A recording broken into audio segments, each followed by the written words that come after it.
Hey friends, and welcome back to Old Mill Homestead. So today I wanted to do, it's kind of a two-part video, all in one video. I did the initial when I first got the Premier One fencing, but I wanted to show you a few more things about it. So I'm getting ready to put the goats out on it, so I thought I would take you along with me for, this will be their third or fourth time it's been out. Tennessee weather's crazy.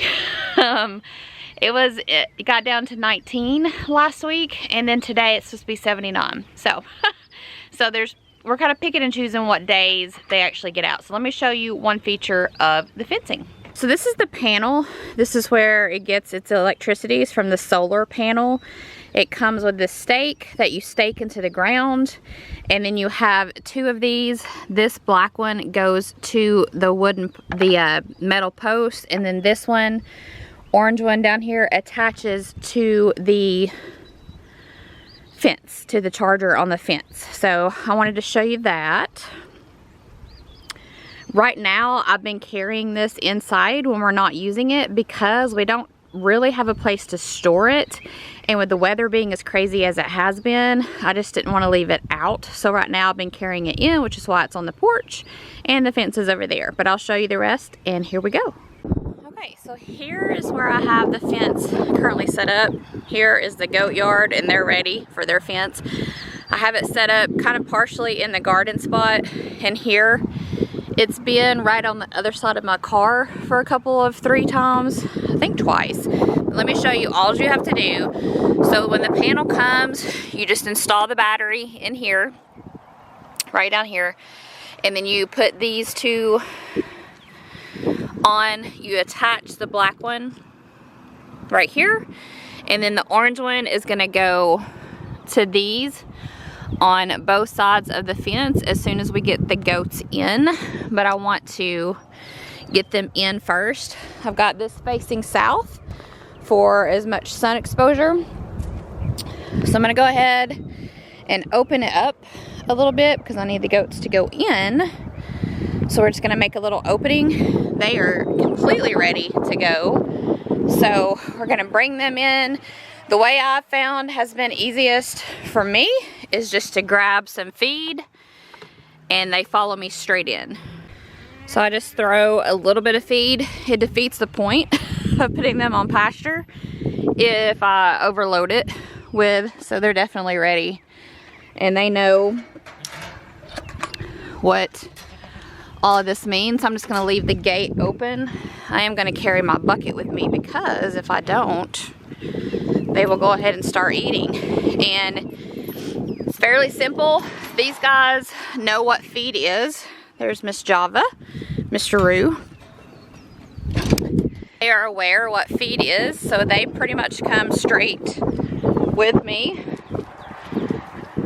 So I've not had any problems getting them to come to where I want them because they know they're going to get sweet feed, and on top of that they're going to get fresh pasture to eat in. So I'll walk kind of to the middle. You can kind of see a little bit better some of the garden spot that we're doing. I'm just going to pour this. Miss Java is already here. Come on, Ruru. He got a little confused. Let me go back and help him.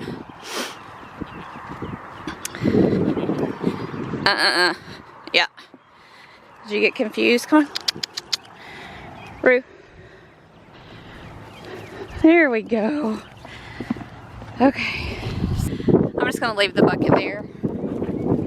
No ma'am. No ma'am. No ma'am. Get my fence up. Apparently they didn't love that I didn't give them a lot of feed.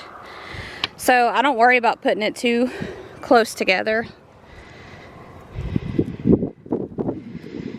There we go. I don't worry about putting it too terribly close together. This, I believe it's the 10-42-7. So there's 10 wires, 9 are active.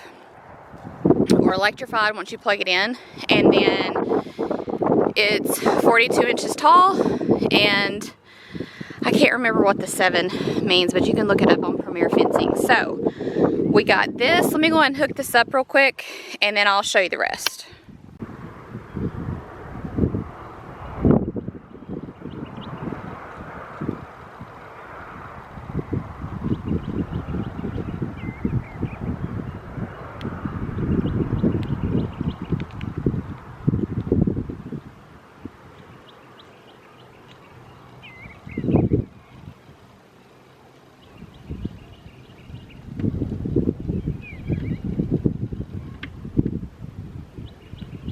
Our fencing is hot.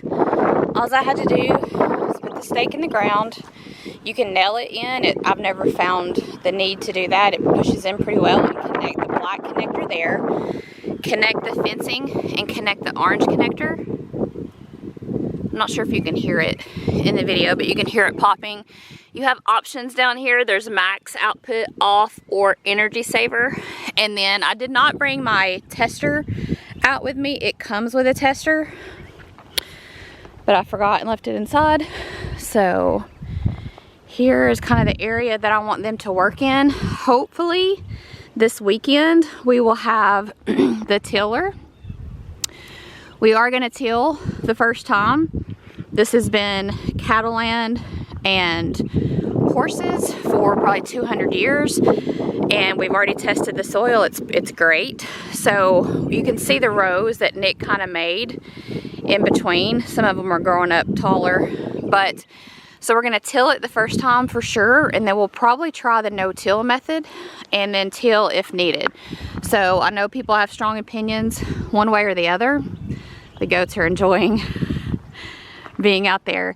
This fence is pretty amazing. I was unaware that they made something like this. So they've pretty much been, I mean, this is a huge goat yard, don't get me wrong. It's not tiny by any means. Let me get over here and shut the gate. Here's all of our supplies for the chicken coop, and then our gate that's going to eventually be over there. Let me shut this because I'm going to be needing to let the dogs out in a little bit, and I've left this open twice. Luckily they haven't tried to get out either time, but they have this whole yard. I mean, it's huge. It goes back from there, comes all the way to that wood post, all the way to that wooden post, and all the way back to the corner back there. So it's a huge yard. It's not like they've been, you know, barely maintaining. Plus, when I'm mowing, I let them out in the dog yard, which is another huge yard. I don't know if you can see all of that. It goes all the way back to that post back there in front of the building. So they get time out, but I was unaware about this fencing. So this is specific for goat and sheep, I believe it is. And we got the yellow. You can get white or yellow. We got yellow for goat. I don't really know why I chose that in particular, but that's what we chose. We have the same fence, but it's taller. It's 48 inches high for the chickens, and it is white. And this charger will run up to 3 to 6 of these panels, I guess you could call them, or fences, off the same charger. So we didn't have any of this, so we bought this, which is the charger. It came with everything it needed. It also came with the fence tester. We bought this, and we bought a white one. Like I said, it looks just like this one, except it's taller. Now, it tells you specifically to watch them the first few hours, because this, honestly, there's a place right over here. I don't know if you can tell where the fence is just a little bit lower. Rue could jump that. Well, he could in his younger years. Java probably could. Rue could probably just go straight through it. It's not meant, it's meant as a barrier, right? And they go over that in the instructions that you read. It's meant as a barrier, so they could run into it and get hurt. So you want to always watch them the first couple times that you have them out on pasture, just to make sure that they understand what the fence is. Now, Rue got really close to the fence the first time I had it up, and either she sensed it or heard it and backed away. Rue, on the other hand, he either got really close enough that it shocked him a little bit, and it was on energy saver mode at that point. So now they know that the fence is hot and they don't need to mess with it. Now they're familiar with a hot fence because this fence is hot around it because of Rue, who kept getting out of the fence. And so we got a taller gate, and then we added the hot wire. Since that, we've not had a problem with him messing with the hot fence. So they're already familiar with the concept. So if they're not familiar, you may want to take a little extra time. This, when you get ready to move it, you just pull up these white posts, pull one, go to the next one, go to the next one, and you go all the way around, or whatever you're wanting to do with your configuration.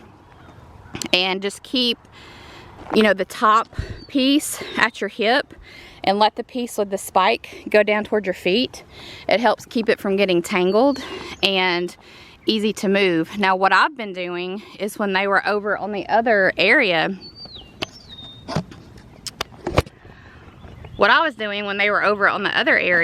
which is just right in front of our front porch. Now the first day I sat out here with them for probably 3 hours just to make sure that they were okay and understood the fence, but I wanted it in front of our window just so I could kind of keep an eye on them. I can see them over there as well, but it's just a little harder. But so I did it all by myself. It's obviously probably easier with 2 people, but you can certainly do it by yourself. It's not that hard. It took me about 20 minutes to set up. And then when I moved it from here to there, same thing. It took me about 20 minutes to get it set up and moved. They're happy. You know, they're getting on fresh grass. As you can see, and I've showed you before, this is what I love about this, is we have 13 acres that they can work on. I don't know if you can tell the height of their grass versus the height of this grass. It's noticeably taller, and Nick has mowed once this season. Like I said, Tennessee weather has been crazy. This is March, and we had a really hot streak early March, and then we had about a week and a half of just really cold temperatures. Like I said, it got down to 19 at night, and then today it's supposed to be 79. So our temperature's kind of all over the place, but super simple, super easy. I will put a price in the comments below as far as how much we spent for both fences and the charger. And I love it because we can get the goats and the chickens working for us, moving throughout the property and helping maintain this land, fertilizing what we need to fertilize, chickens eating the bugs we want them to eat. And so we're pretty excited about that. So wanted to show you guys that. Goats are happy, mom is happy. I'm getting ready to go inside and spend some time with the 4-legged babies and do a couple chores, and we will see you guys in the next one. Bye.